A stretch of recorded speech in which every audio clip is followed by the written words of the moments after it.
У нас 5 квартир свои вещи забирают.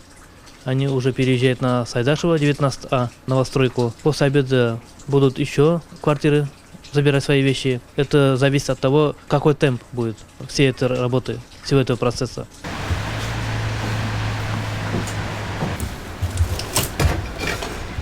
Я только переехала месяц назад, купила квартиру, сделала ремонт. Вот что я могу чувствовать? Все вложила и осталась голиком. Ну, надеюсь, что восстановят.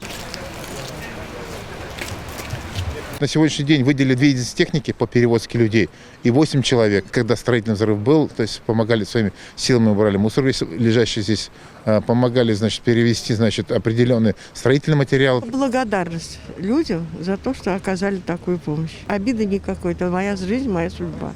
Никто посторонний за это не отвечает. А за помощь спасибо. Закажи рекламу на ТНВ. Телефон в Казани 5 705 100.